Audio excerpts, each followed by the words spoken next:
Ketika Anda menyatakan Indonesia hebat, hebat di mananya kalau kemudian Bank Dunia menyatakan pinjaman 400 juta US dollar dalam rangka mengatasi kerentanan keuangan, itu Indonesia nggak hebat. Apakah intimidasi tadi juga sudah sampai kepada penentuan posisi RI 1 dan sebagainya? Dan Pak Jokowi, mohon maaf ya, itu bukan menceritakan Pak Jokowi, tapi menurut saya itu kayaknya Pak Jokowi dah yang jadi saksi.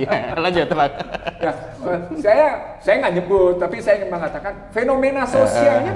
Jangan disebut ya pemirsa.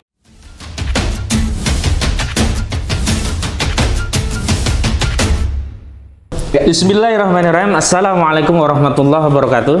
Kembali lagi dengan perspektif advokat. Tentu saja kita akan mendapatkan kajian-kajian yang daging-daging dari hasil menguliti tokoh-tokoh yang tentunya pemirsa bisa baca bagaimana track record tokoh-tokoh yang diwawancara oleh perspektif advokat. Dan hari ini kita akan berwawancara, diskusi, menggali ilmu yang daging-daging dari tokoh yang sudah tidak asing lagi di tengah-tengah kita. Siapa dia? Beliau adalah Bang Ihsanuddin Nursi. Assalamualaikum warahmatullahi wabarakatuh, Bang. Sehat? Waalaikumsalam. Alhamdulillah. Nah, beliau ini sama seperti saya, mazhabnya mazhab yang tawakal kepada Allah. Amin. Iman kepada apa yang sudah dijanjikan Allah, bahwa Allah pasti menjaga orang yang menjaga dirinya dan agamanya. In tansurullah yang surkum wa yusabbit aqdamakum. Baik, Bang Ihsan, ini kita podcast mau bicara yang tentu saja sesuai dengan kafah Abang ya. Pertama yang saya ketahui Abang adalah seorang ekonom, kedua juga ahli politik dan juga pernah menjadi anggota DPR ya, politisi juga. Dan terakhir tentu sama nih latar belakangnya sama saya, hukum juga. Nah, tiga perspektif ini, ekonomi, politik, dan hukum. Nah, saya pernah mendengar beberapa ahli mengatakan, terutama ahli perubahan, faktor determinan perubahan itu dua hal. Yang pertama ekonomi, yang kedua politik. Dua hal ini yang menyebabkan perubahan. Bahkan dulu kita terjadi reformasi juga faktor ekonomi dan politik itu. Saya mau fokus dulu di ekonomi secara umum tentang keadaan bangsa kita, negeri kita. Ini Bang, kemarin kan rame itu ada rencana memajaki PPN itu terhadap 9 bahan pokok juga sekolah. Walaupun pada akhirnya ada sejumlah klarifikasi. Klarifikasi pertama itu baru rencana, kedua klarifikasi tentang kok bisa bocor. Lucu juga. Rancangan itu kan sebenarnya hak publik dan publik punya wewenang hak untuk menilai itu. Kondisi ekonomi kita seperti apa sih Bang hari ini? Bismillahirrahmanirrahim. 2015 saya sudah mengindikasikan arah kegagalan perekonomian di bawah Presiden Joko Widodo ketika saya berdiskusi di media center DPR.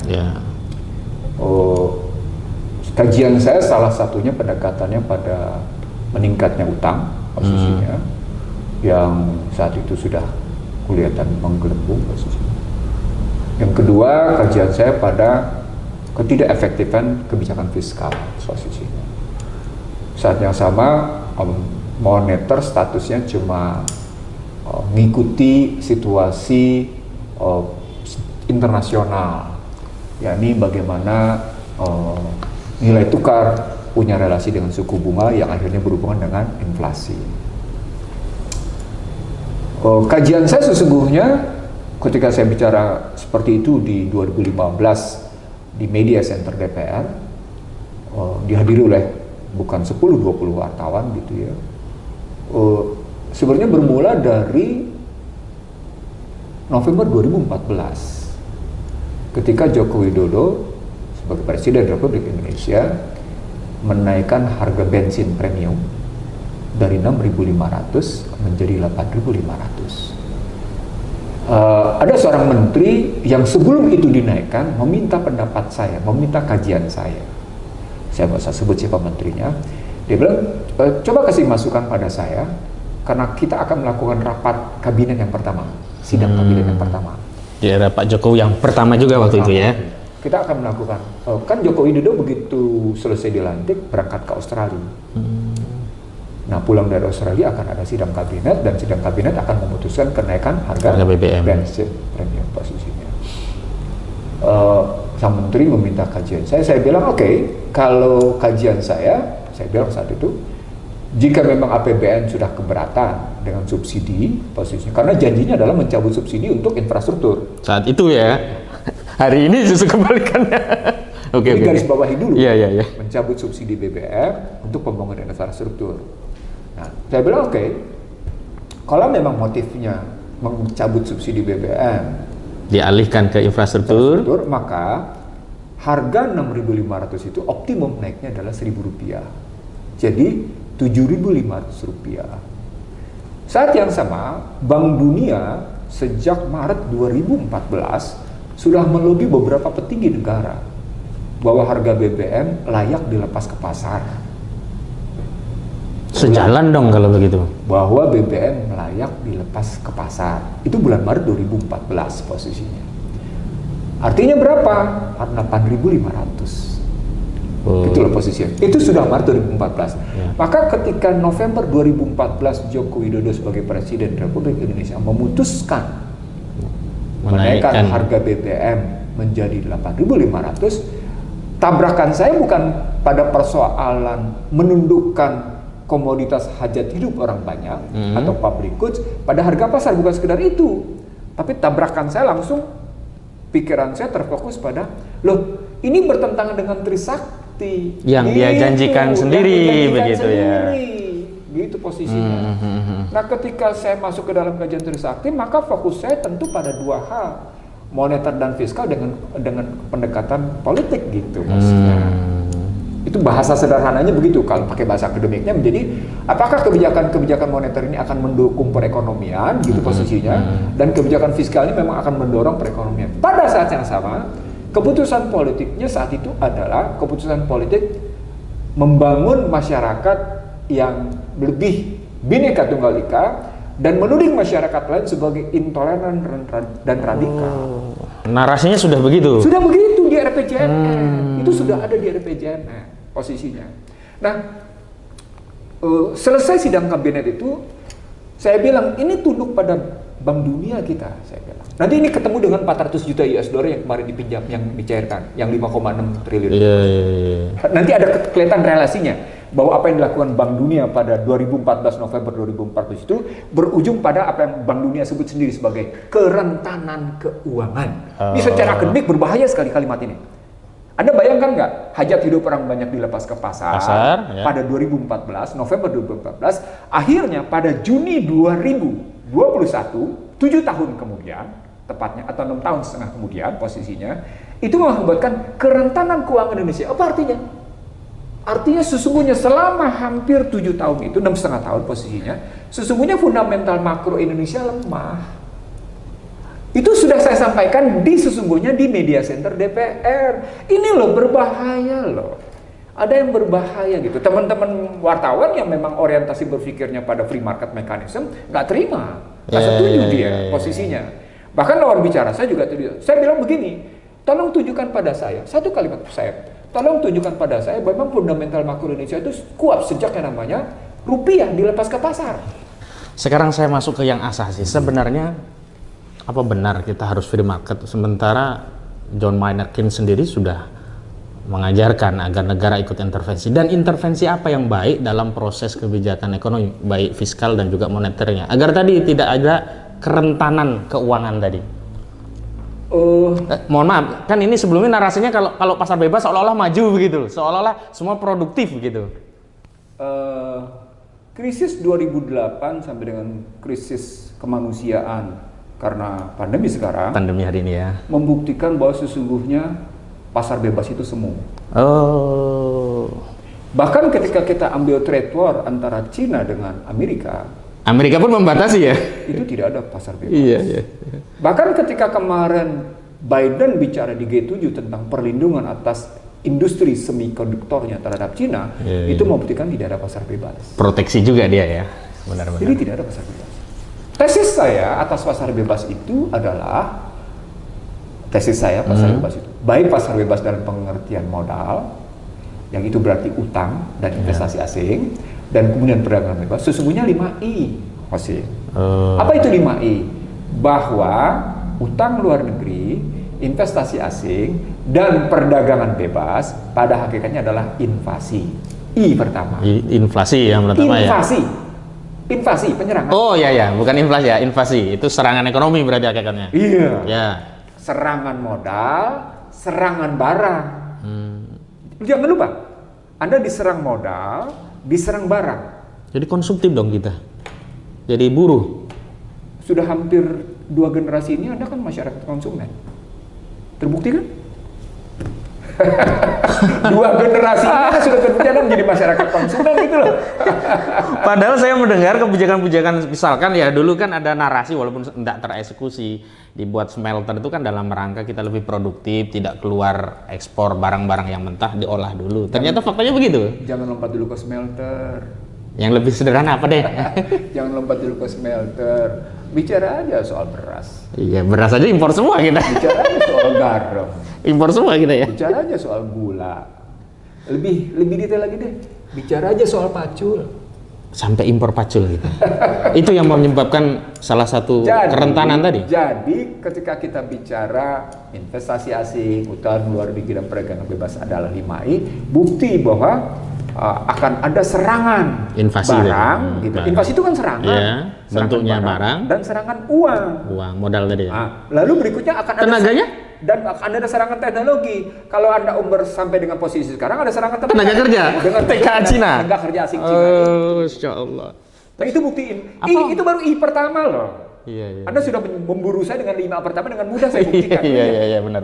Lah, baru I pertama, baru invasi yang pertama. Nah, saya ngebuktikan. Dan terbukti Bang itu terjadi sekarang. Orang merasakannya sekarang. Saya sudah merasakan sejak saya menjadi anggota dewan. Dulu dari, mohon maaf Bang, boleh tahu partai Golkar ya? Iya. Tapi saya sudah merasakan itu makanya ketika Budiono sebagai Bappenas dan Budiono sebagai Menteri Keuangan, saya selalu meminta untuk debt relief atau bahkan bahasa sederhana hentikan hutang. Dan kalimatnya tegas, ngapain kita mesti berhutang? Kita justru menjadi negara yang dipercaya untuk menerima hutang. Kalimatnya begitu. Nah itu logikanya itu Bang, saya ingin diluruskan. Ada logika yang dibangun, kalau kita semakin dipercaya banyak utang, berarti kita itu bagus secara ekonomi, dipercaya dunia internasional untuk diberi pinjaman. Apa benar nih logika begini? Logikanya benernya, Anda dipercaya jadi kuda.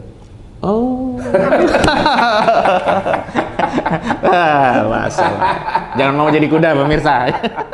Anda dipercaya menjadi kuda tunggangan. Gitu posisinya. Oke deh. Yang selanjutnya, lanjut. Yang kedua itu posisinya adalah infiltrasi. Sebelum ke infiltrasi, ke intervensi. Nah, saya ingin membuktikan sama Anda. Sekali lagi saya membuktikan untuk bicara intervensi itu ketika kita krisis kemarin di 97-98. Ketika kita menerima pinjaman dari IMF, maka IMF punya syarat yang disebut dengan letter of intent.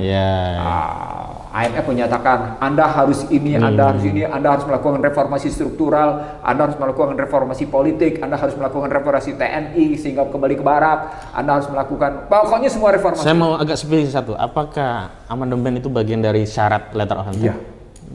Sebenarnya bukan, kalau Anda tanya bagian dari apakah itu bagian dari syaratnya IMF, dia sudah muncul ketika tahun 90 Paul Wolfowitz menyatakan pentingnya Indonesia melakukan demokratisasi dan keterbukaan.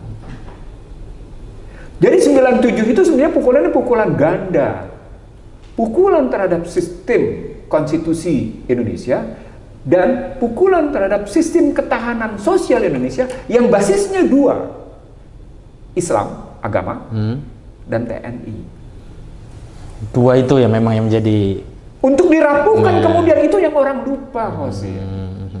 Jadi dalam pandangan saya, ini sebenarnya dalam rangka membenarkan tesisnya Huntington, Samuel P. Huntington, ya.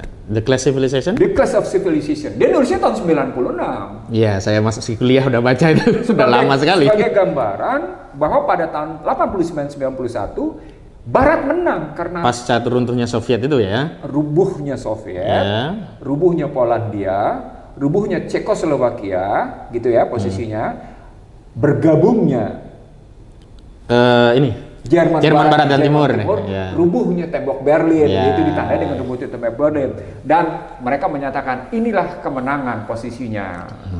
Makanya Fukuyama bikin The End of History, seolah-olah nggak ada lagi sejarah selain kapitalisme begitu. Ada lagi kalimat penting, Hosin. Apa itu? Sebelum The End of History, The End of Ideology.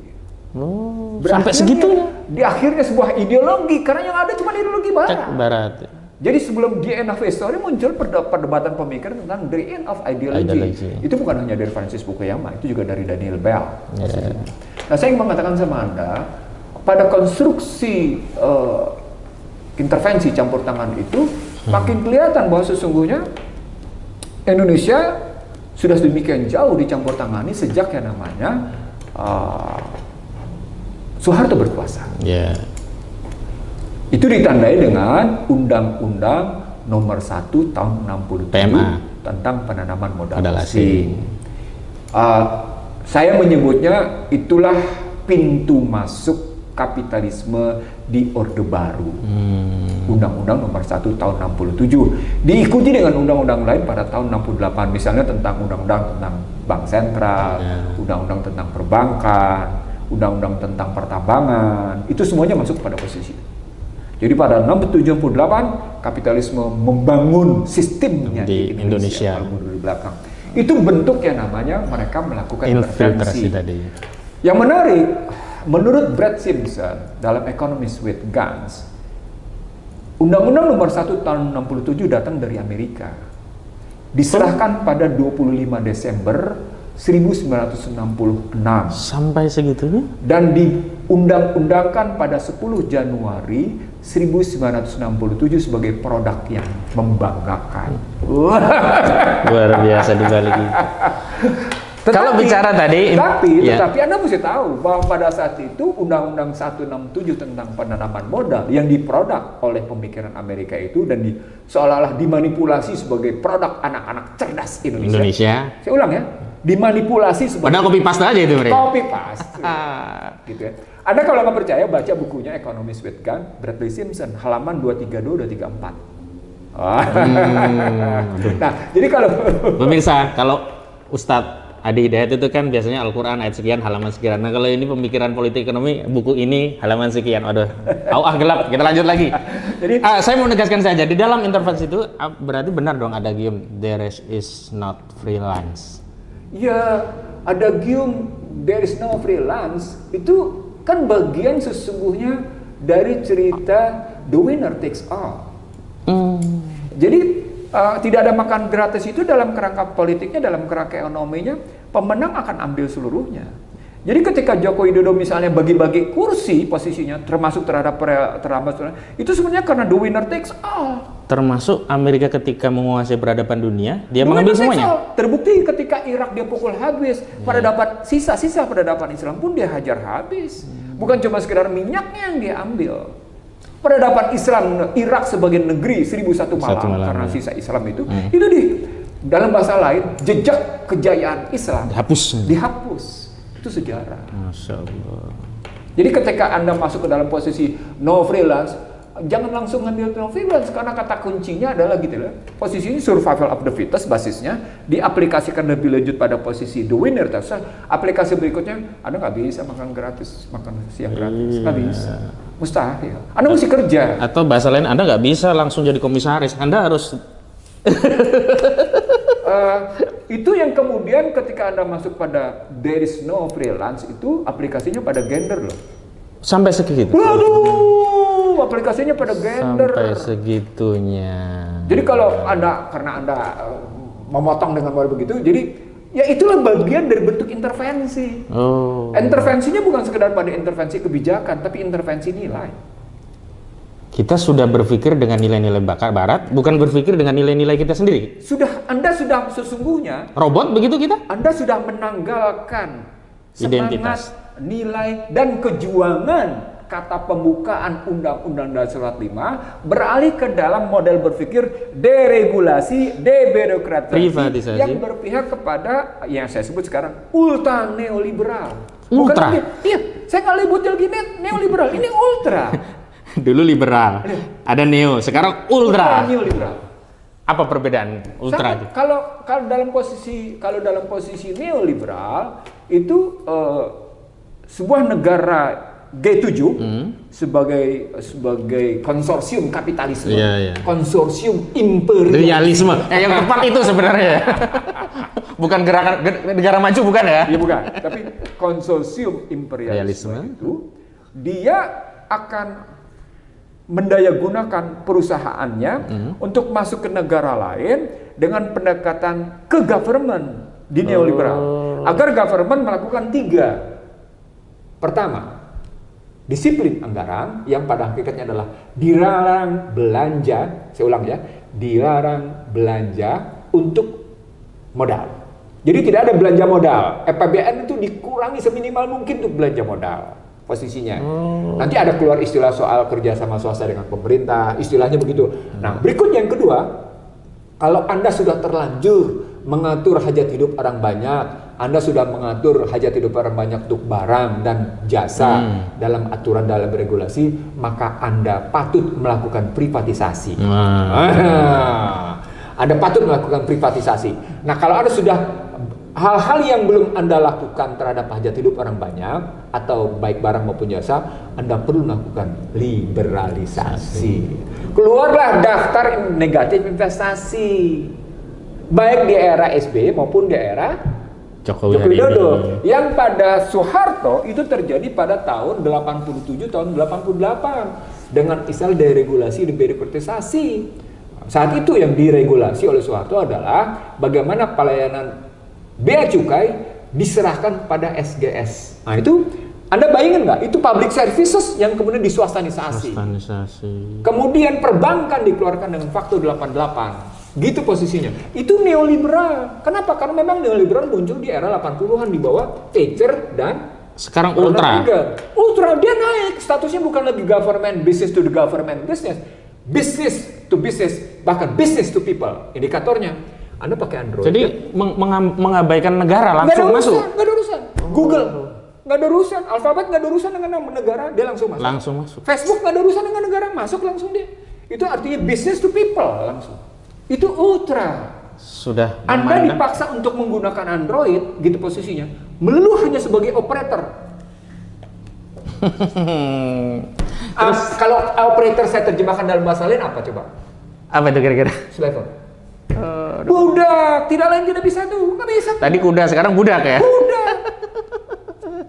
Itu yang saya sebut juga sebagai modern slavery system. Jadi modern slavery system itu bukan hanya pada hutang, Hosea.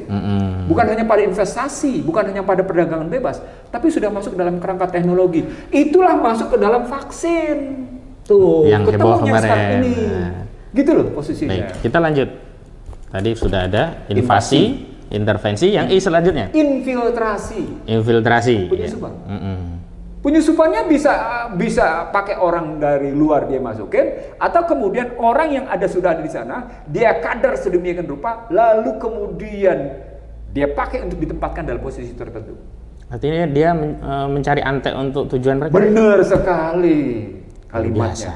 Dia didik, dia kader, lalu kemudian dia promosikan untuk punya jabatan tertentu. Itu penyusupan.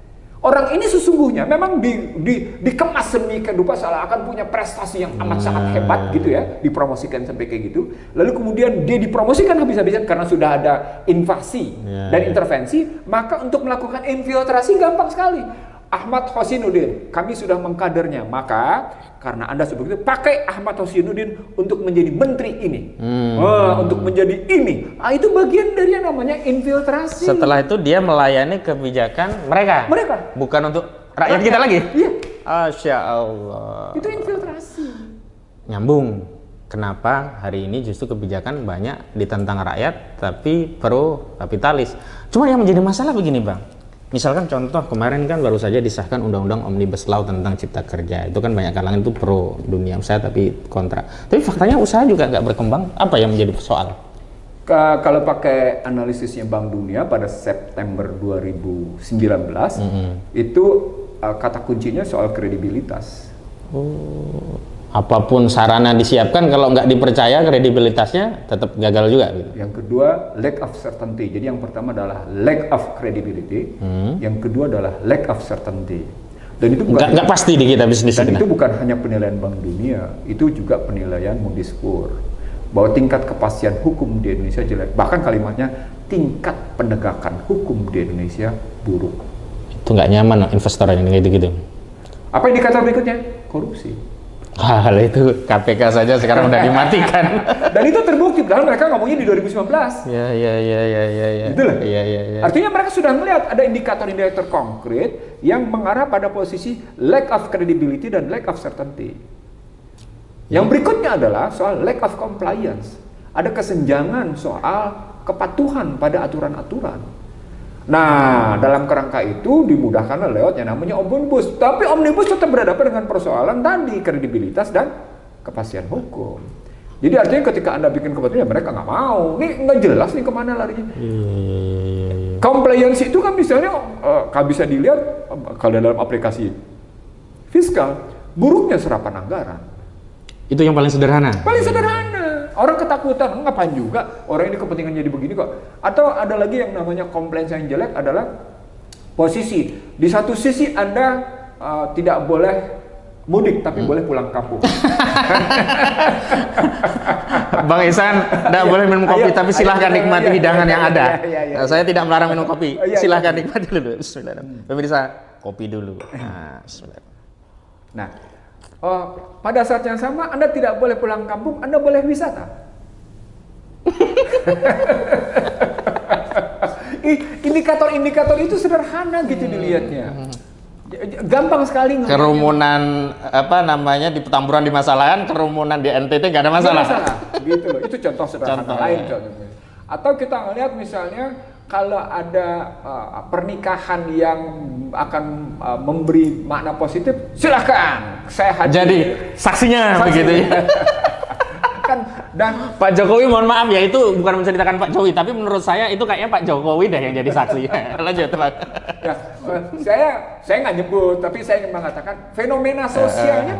Jangan disebut ya pemirsa. Menurut saya itu Pak Jokowi ya.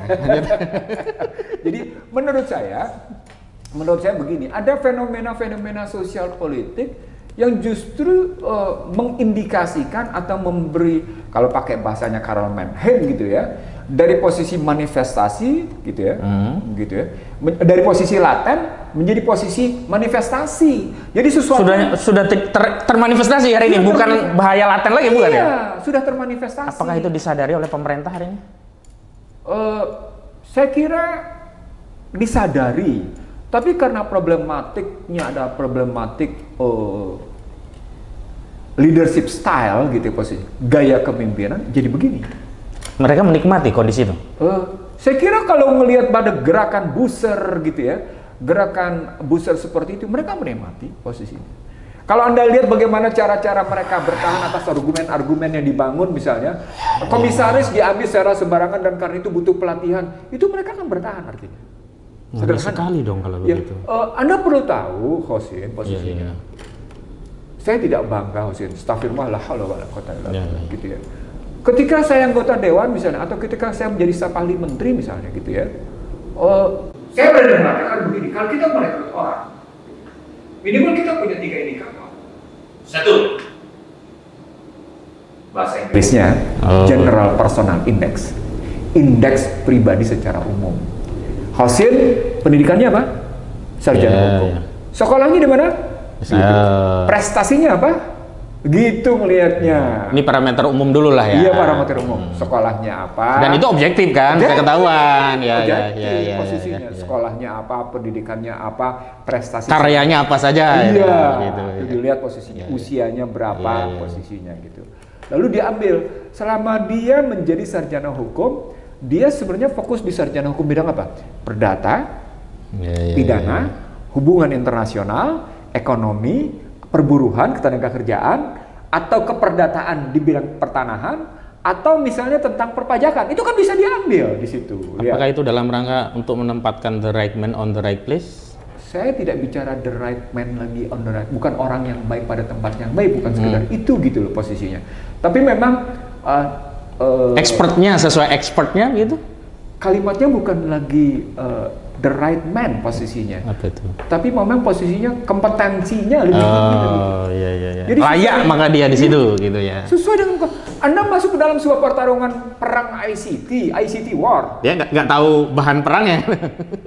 Ya, Anda nggak punya kompetensi untuk itu, gimana ceritanya? Dibodohin orang terus dong. Padahal komponen kompetensi itu ada 3. 1, Anda bicara skill, Kemampuannya Anda punya dulu. Kemampuannya. Ya. Anda bicara pengetahuannya.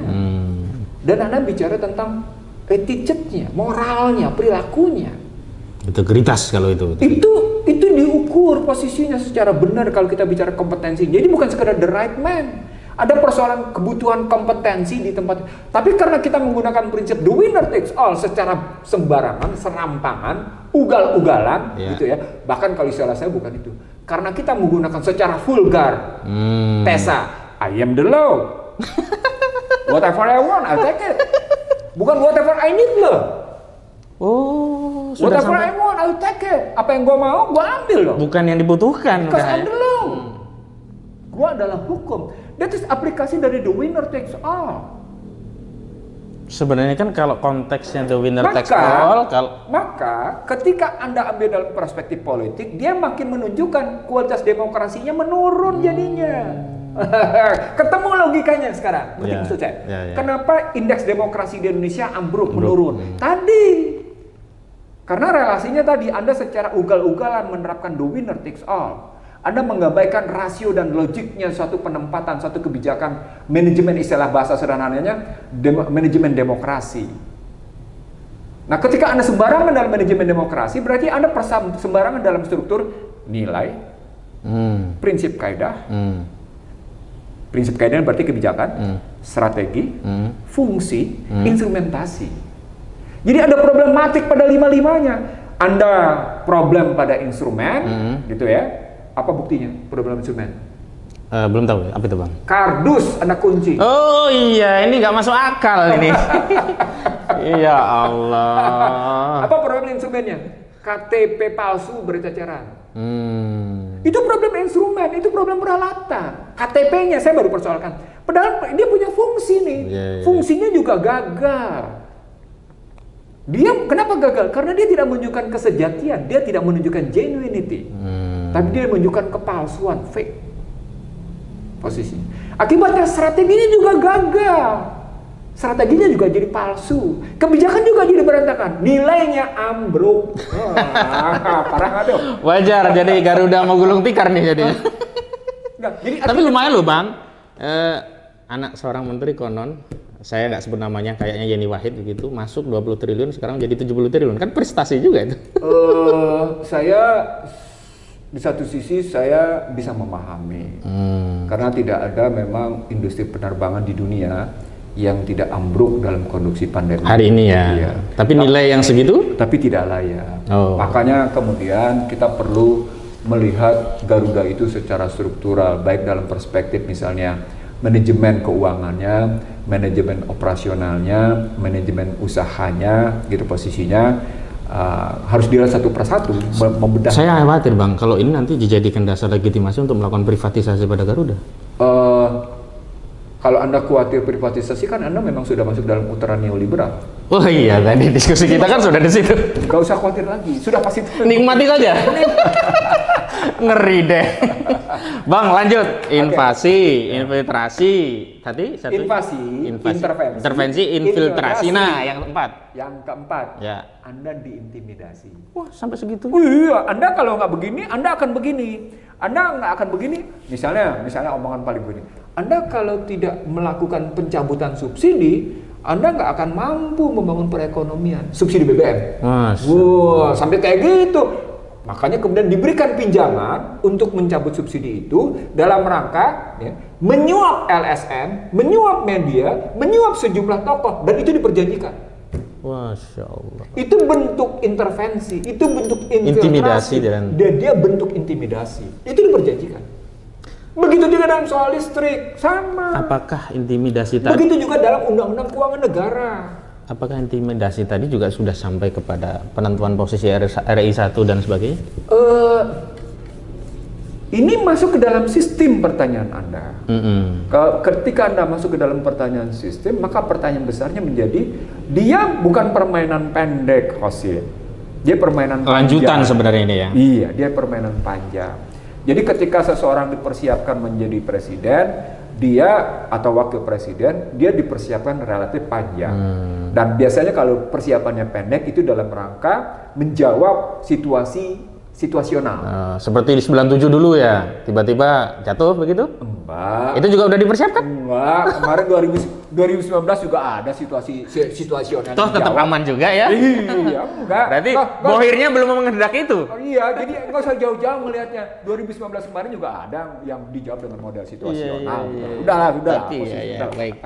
Kan ada Intimidasi. contoh sederhana Ya. adalah bagaimana Mahfud yang sudah berpakaian sedemikian Batal. rupa, gitu ya, batal, lalu yang muncul adalah Yang lain, Pak Ma'ruf Amin, ya. Dan itu situasional kan, dalam kerangka strategik yang punya nilai tersendiri. Gimana? Bang, kalau begitu kita kayaknya nggak mau maaf ya, kita nggak merasa punya republik ini, udah orang-orang tertentu saja dong yang bisa. Nah, kita hanya sibuk dengan diskusi seperti ini akhirnya. Enggak. Kalau Anda masuk dalam pertanyaan begitu gitu ya, jawabannya adalah bagaimana kita menggunakan perspektif bejana berhubungan. Satu kondisi tertentu dia akan berhubungan dengan kondisi lain gitu, dan dia akan sampai pada posisi. Yang kedua, kita akan menggunakan hukum Archimedes, tekanan berbanding lurus dengan dorongan bawah. Ya. Yang ketiga, kita akan menggunakan rumus E adalah I kali R. Voltase itu adalah wujud dari arus dan ketahanan posisinya. Yang keempat, kita menggunakan teori magnetik posisinya. Apa itu? Sesama kutub akan tarik menarik. Kalau beda ya tolak menolak. Nah, Indonesia sekarang dalam posisi kutubnya berbeda. Tinggal kuat-kuatan saja nanti ini. Itulah bangsa terbelah. Buku saya. Anda udah punya buku saya belum?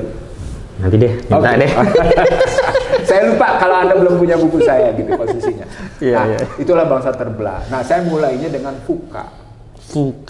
Volatile, uncertain, kompleks, ambigu.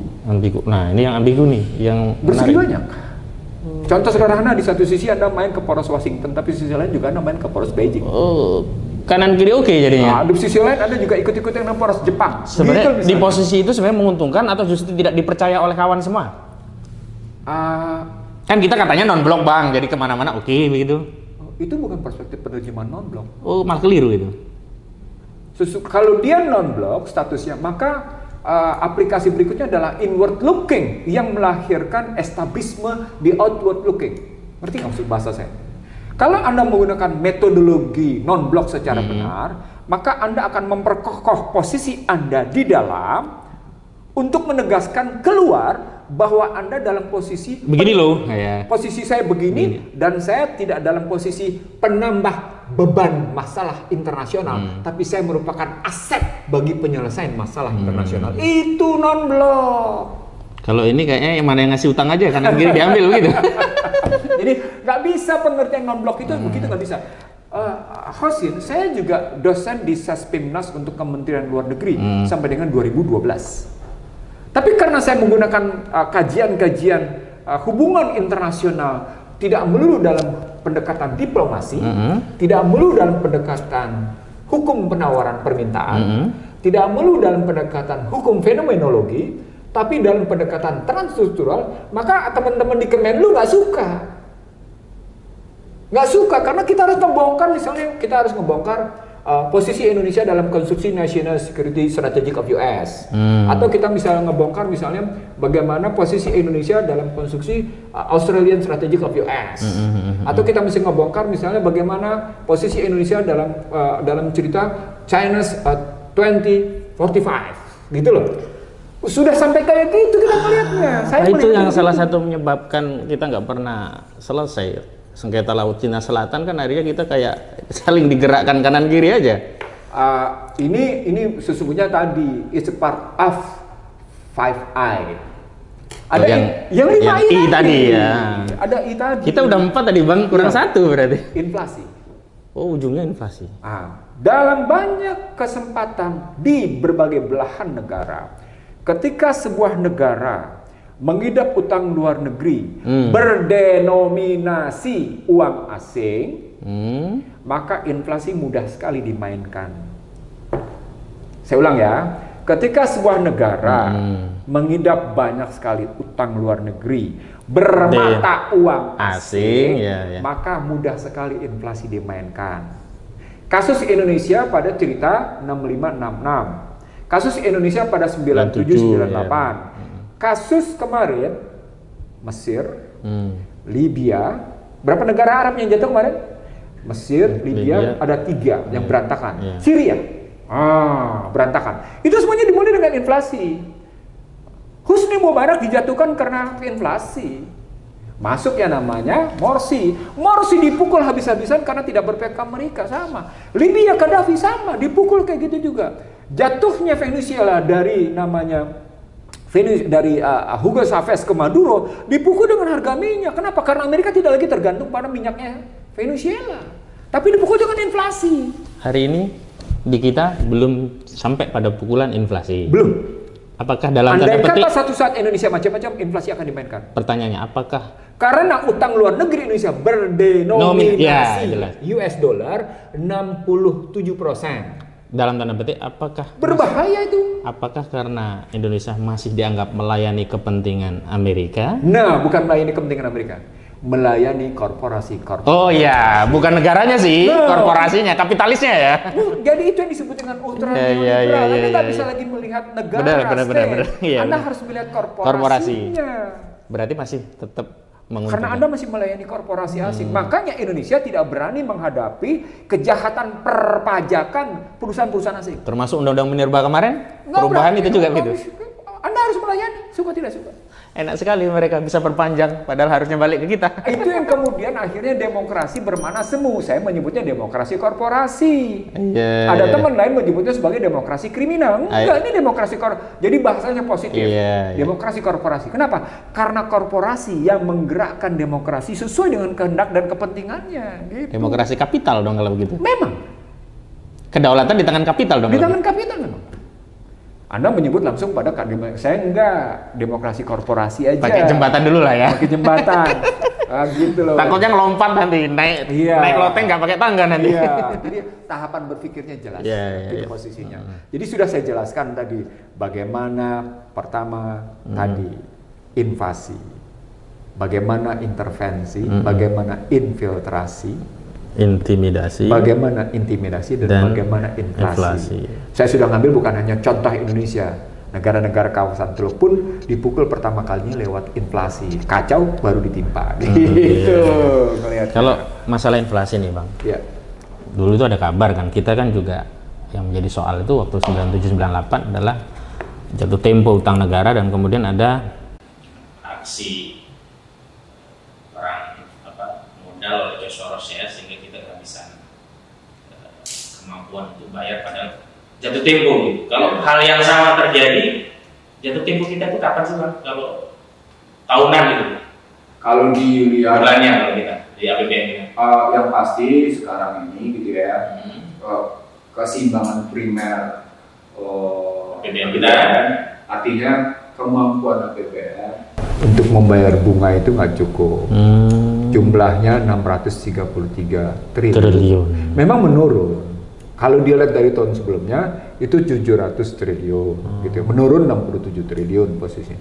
Tapi penurunan ini tidak berarti ada perbaikan secara struktural gitu ngelihatnya. Jadi ketika Anda tanya tentang bagaimana kita melihatnya dalam perspektif utang yang jatuh tempo, ya lihat aja kalau ternyata kemampuannya kemampuan APBN-nya aja udah nggak ada gitu ngelihatnya. Walaupun turun tapi kemampuannya lebih turun lagi ya. Nggak ada gitu. Makanya ingat nggak sebelum cerita tentang pajak terhadap sembako gitu misalnya, atau pajak terhadap apalagi pendidikan, sekolah ya, pajak terhadap asuransi juga pajak ada, terhadap orang hamil, melahirkan, kan istilah isu sebelumnya adalah tax amnesty kedua. Oh ya, justru itu. Jadi artinya sesungguhnya riwayat kebijakan perpajakan itu menggambarkan sesungguhnya fiskal Indonesia memang rentan. Kalau nih Bang, saya mau berandai-andai. Andai kan itu semua dieksekusi, menolong nggak sih APBN kita? Nggak juga. Karena ini apakah sudah kebijakan orang tenggelam, meraih apapun, walaupun pasti tidak selamat. Kira-kira sampai segitu? Iya. Jadi artinya begini, Anda ibarat sebuah kapal gitu ya. Anda menambal kebocoran sana sini gitu ya. Padahal Anda tidak pernah memperbaiki kebocoran utama. Gitu bahasa sederhananya. Tapi kan Anda cuma memperbaiki kebocoran-kebocoran sekunder, lah, ya. tapi kebocoran primer gitu ya Anda tidak perbaiki. Ya susah. Apa indikatornya tadi? Ya tadi basis utangnya dengan riba. Satu, yang kedua basis sumber daya yang sudah dikuasai oleh kelompok-kelompok tertentu. Basis ketiga, produksi tidak lagi di tangan negara. Basis keempat, distribusinya berantakan. Nah, parah nggak tuh? Mengerikan sekali. 4 komponen itu tidak Anda perbaiki, ya rusak sudah. Anda tidak memperbaiki yang disebut dengan kebocoran primer, kebocoran utama, gitu posisinya. Luar biasa. Itu kalau melihatnya. Jadi kalau Anda bicara bagaimana Bang persoalan perpajakan, pajak itu cuma aplikasi dari kebijakan, dari sistem kebijakan yang salah kok gitu. Anda mesti tahu bahwa sebelum teks amnesti pertama ada sunset polisi di bawah Menteri Keuangan Darmin Nasution. Ya. Baru berikut yang saya bilang juga nggak sukses. Teks amnesti juga nggak sukses. Teks amnesti yang kemarin di bawah Sri Mulyani nggak sukses. Lalu Anda dibilang punya 11.000 yang tidak ada realisasi. Iya, yang di luar negeri. Muncul pemikiran teks amnesti kedua. Karena ditunjukkan oleh banyak kalangan sebagai ini wujud kegagalan, gitu ya. Maka Anda berubah sekarang berpikir untuk memperbaiki pajak pada sembako, pajak pada pendidikan. Nah, dikritik juga ini. Dikritik habis-habisan posisinya karena Anda mengejuk kebijakan umum perpajakan yang Anda mau ubah. Pada saatnya sama sesungguhnya Anda memberikan penghapusan pada PPNBM khusus pada mobil dan properti. Bukan hanya mobil, orang hanya bicara mobil, padahal termasuk properti. Tapi saya mau masuk lagi, Bang. Ini kan persoalannya adalah ya memang tingkat kemampuan publik kan menurun. Katakanlah properti juga sekarang dinolkan. Saya lihat itu juga bisnis properti lesu gitu. Persoalan utamanya itu di mana? Jadi kalau Anda persoalan besarnya justru ketidakpercayaan masyarakat sebenarnya. Yang utama di situ ya. Kalau ada modal kepercayaan, bisalah kita cari solusi lah. Bahasa saya sederhana begini. Saya menulis tentang perang ekonomi, COVID, saya menyebutnya corona. Corona dan perang ekonomi itu 27 Januari 2020. Sebelum pemerintah resmi di Maret kalau nggak salah itu ya. Saya sudah melihat bagaimana singkatnya, saya sudah melihat peristiwa ini sejak yang namanya kasus flu di Hong Kong 2003 dan kasus serangan terhadap Irak dengan alasan Irak punya senjata pemusnah massal. Senjata pemusnah massal yang tidak ditemukan. Iraknya meranda. Saddam Hussein yang dihajar habis, Irak sumber dayanya diambil posisinya. Nah, lalu 2005 terjadi lagi, lalu terjadi flu burung dan seterusnya, lalu ada percobaan macam-macam senjata biologi, dan ada kampanye besar-besaran tentang cloning. Cloning itu berarti revolusi biologi, cloning binatang. Nah, sebelum kasus Wuhan dianggap sebagai penyebar COVID, saya cerita sedikit posisinya di sini, Cina mengumumkan bahwa dia berhasil mengkloning monyet. Saya ulang, Cina berhasil mengkloning monyet. Bahkan Cina berhasil melakukan rekayasa genetika. Itu revolusi biologi. Nah, dalam ilmu biologi yang sudah revolusinya sekitar tahun 90-an, jadi revolusi biologi itu udah lama juga ya. Ketika orang berhasil mengumumkan dia sudah berhasil mengkloning monyet, means manusia bisa dia cloning. Jadi. Ya benar. Dan ketika diumumkan Cina sudah berhasil melakukan rekayasa genetika, gitu posisinya, maka sesungguhnya berarti dia bisa merekayasa manusia. Itu pengumumannya. Jadi artinya ketika Cina ketika Cina dilihat sudah berhasil melakukan itu, bagi Barat yang melihat Cina sudah dalam posisi kompetitor, gitu ya. Cina mengganggu posisi Barat, khususnya Amerika sebagai global superpower, gitu. Maka Cina harus ditundukkan. Apalagi Cina sudah berhasil menyalip Jepang, posisi ekonominya. Maka suka tidak suka, vonis dulu Cina sebagai penyebar COVID. Nah, sampai di situ para ilmuwan Amerika berpendapat ini karena COVID adalah global pandemi yang dipelesetkan menjadi global pandemic, gitu ya. Direncanakan berarti ya? Iya, posisinya direncanakan. Nah, saya melihat kajiannya Francis Fukuyama.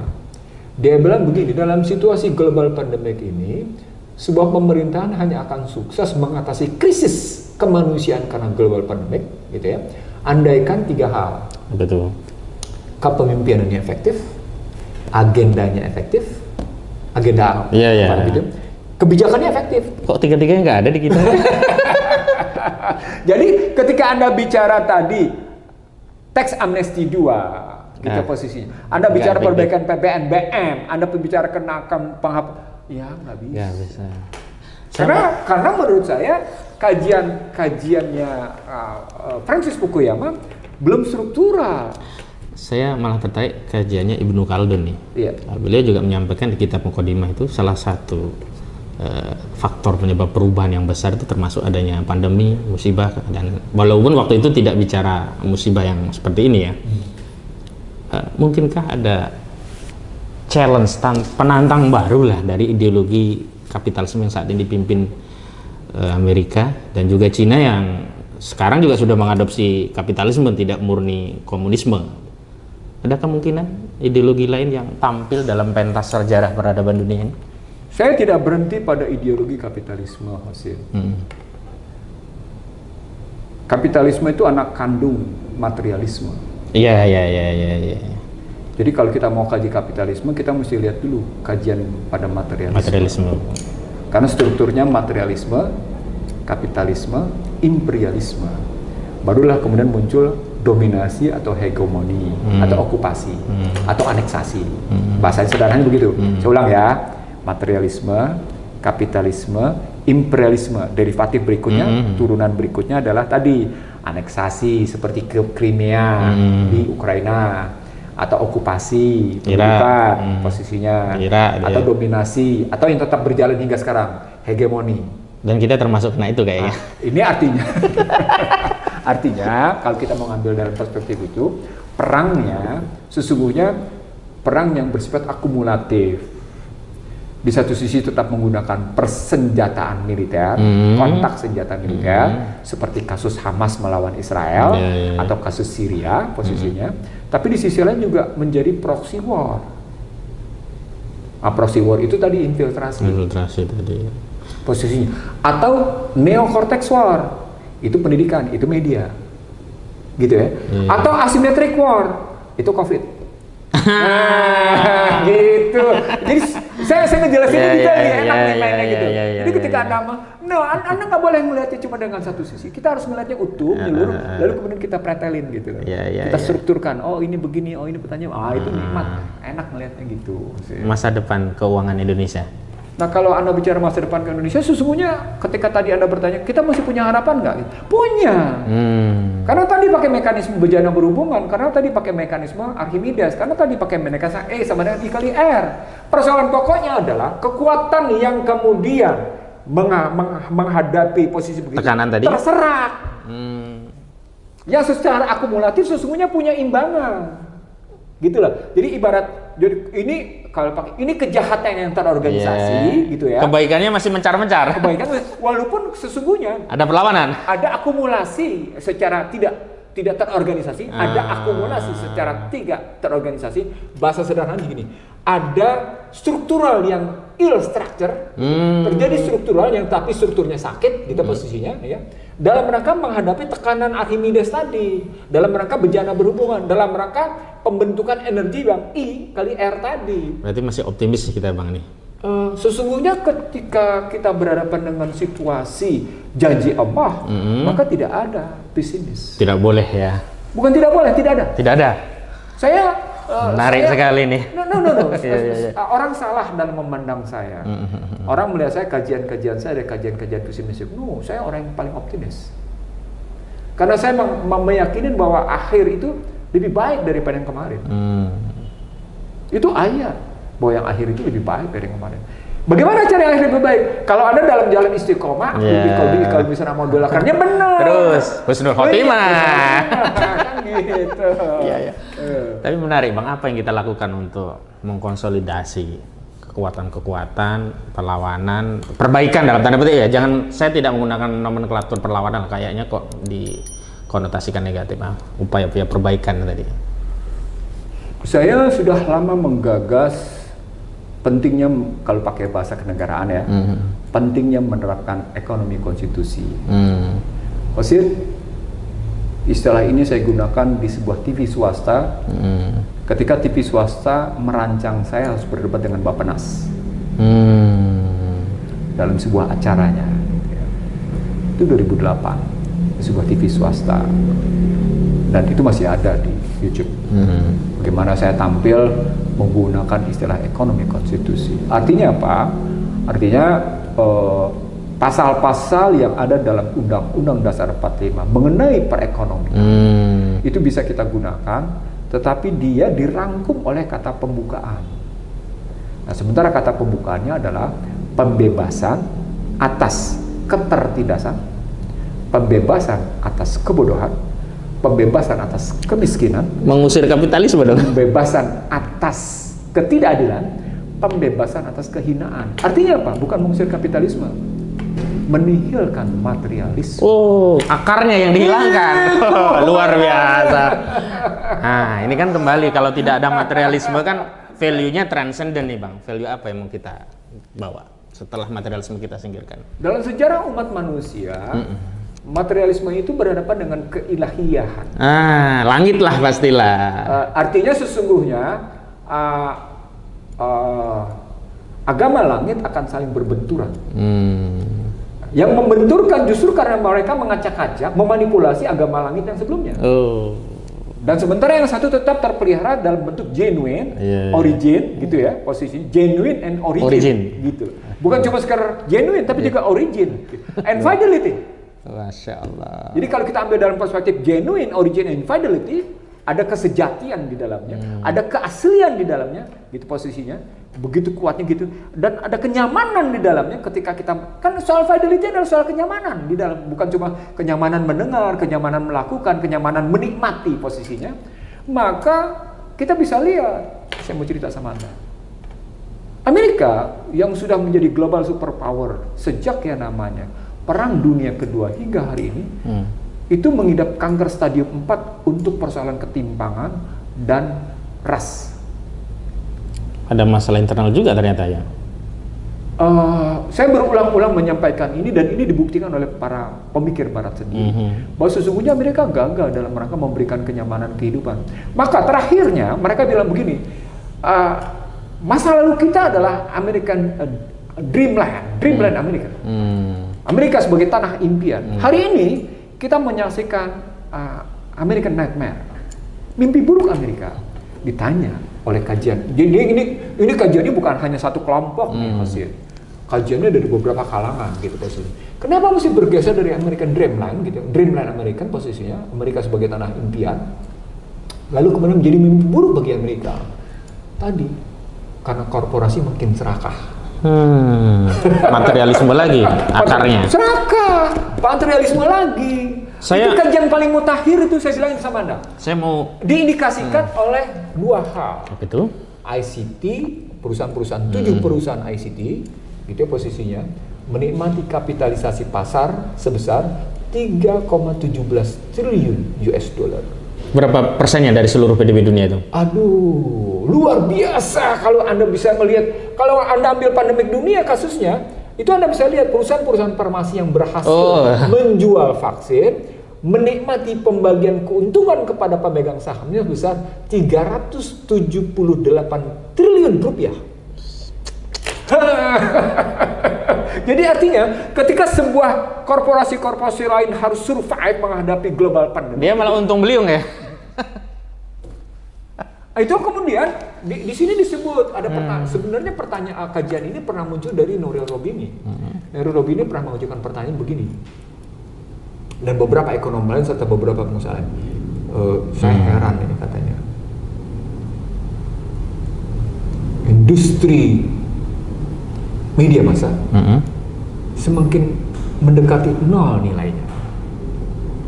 Anda sekarang kalau menikmati berita kan nggak perlu bayar. Oh iya, kalau dulu harus bayar langganan koran. Ributlah Facebook dengan yang namanya sejumlah penerbitan di Australia, itu contohnya. Karena di Facebook orang bisa membaca media-media lain gratis tanpa harus beli. Benar. Itu kejadian ribut posisinya. Itu sudah ribut di 2019 sebelum terjadi pandemi. Jadi, nah di 2019 juga itu muncul. Iya, tapi pada saat yang sama harga farmasi, harga kesehatan, health services, itu makanya masuknya dalam konstruksi Obamacare, itu kan health services, itu makin mahal. Jadi sudah kelihatan sesungguhnya mereka punya kerisauan. Itu yang mereka bilang ini bagian dari apa? Nah ternyata mereka cari kata kuncinya tadi, korporasi itu makin serakah. Pada akhirnya juga keserakahan itu punya alasan, karena greedy is good. Keserakahan itu punya alasan, tahu? Konten esensialnya dari keserakahan itu punya alasan apa? Immortality. Maka mereka kemudian bentuk immortality-nya adalah wisata ke luar angkasa untuk menolak kematian. Oh, sampai segitunya. Ini masalah iman dong ujung-ujungnya. Akidah ini. Perang materialisme melawan keahlian memang akhirnya soal keimanan. Iya benar. Nah, saya mau definitifkan. Ini bukti bahwa sesungguhnya walan tado ankal yahuda wan nasara hatta tatabi'u millatahum. Benar. Jadi ini memang sampai hari kiamat akan begini Pak Karus. Oke, menarik Bang. Ini sebelum kita tutup, perlu closing statement tentunya dari Abang. Dan pertama tentu saja saya terima kasih nih Bang. Ini daging-daging semua pemirsa. Nanti silahkan di like, subscribe, komen, dan disebarluaskan. Ini ilmu yang tidak ada hak kekayaan intelektualnya. Semakin disebarkan semakin banyak pahalanya. Nah, kita tunggu dari Bang Ihsan untuk memberikan statement closing statement. Silakan Bang. Ketika Allah menyatakan kepada Muhammad melalui Jibril, al-yauma akmaltu lakum dinakum wa atmamtu alaikum ni'mati wa raditu lakumul Islam dinan, maka sesungguhnya tidak ada masalah yang tidak bisa diselesaikan. Nah, itu positivisme. Oh iya. Cara berpikir positif. Selalu ada jalan. Selalu ada jalan. Badai pasti berlalu. Badai pasti berlalu. Dan itu yang disebut dalam banyak jalan. Menuju Roma. Beda. Menuju apa? Surga. Surga. Oh iya. Roma bukan surga ya. Menuju surga. Banyak jalan menuju jannah. Kalau pakai bahasa saya, banyak jalan menuju nafsul mutmainnah. Oh, esensinya di sana ya. Esensinya di situ. Banyak jalan menuju nafsul mutmainnah. Nah, apa saja jalannya? Tadi sudah saya sebut dalam kerangka kehidupan berbangsa dan bernegara. Tegakkanlah, tuangkanlah dalam kebijakan, laksanakanlah, evaluasilah bagaimana penerapan ekonomi konstitusi. Tegakkanlah sumpah jabatan Anda yang berjanji menegakkan konstitusi secara baik dan benar. Bukan cuma sekedar berkata-kata bahwa Anda bersumpah untuk menjalankan konstitusi dan perundang-undangan dengan seluruh-seluruhnya, tapi dalam kenyataan Anda bisa lihat sendiri bagaimana. Itu kata kuncinya. Maka yang diminta pertama untuk penyelesaian pertama, jadilah manusia istiqomah. Jadilah pemimpin yang konsisten. Baik. Jangan bicara A, tindakannya C, bukan B. Lompat. Ketika Anda menyatakan Indonesia hebat di mananya kalau kemudian Bank Dunia menyatakan pinjaman 400 juta US dollar dalam rangka mengatasi kerentanan keuangan, itu Indonesia nggak hebat. Justru mengkonfirmasi rentan. Itu contohnya. Itu saya punya banyak karena saya sendiri menulis solusi atas dominasi. Buku saya akan terbit nanti setelah Bangsa Terbelah adalah solusi atas dominasi. Itu artinya saya punya banyak konsep. Ya, baik. Konsep awalnya tadi Anda konsisten dalam itu. Tapi kalau ambil konsep pada basisnya Al-Quran, karena saat ini saya rujuk pada Al-Yauma, maka basis awal penyelesaiannya dimulai dengan Alastu Rabbikum Qalu Bala. Sampai di situ ya. Means artinya Anda diminta konsisten atas pengakuan bahwa Engkau memang Rabbku ya Allah, dan aku menyaksikan dan aku akan menegakkannya. Itu Masya Allah, kalimat dasarnya. Saya kira itu aja dulu, Mas Yan. Baik, menarik perspektif advokat hari ini. Kita mendapatkan bahasan yang daging-daging. Silahkan nanti mau dibikin rendang silahkan, mau dibikin opor silahkan. Yang jelas diskusi kita daging-daging. Dan pemirsa, kita akan jumpa lagi dalam perspektif advokat pada edisi yang lain. Dan mohon maaf jika ada kekurangan, tidak nyamanan, dan insya Allah mudah-mudahan apa yang kita lakukan dicatat sebagai ibadah. Amin. Dan diridhoi oleh Allah Subhanahu wa Ta'ala. Assalamualaikum warahmatullahi wabarakatuh. Waalaikumsalam warahmatullahi wabarakatuh.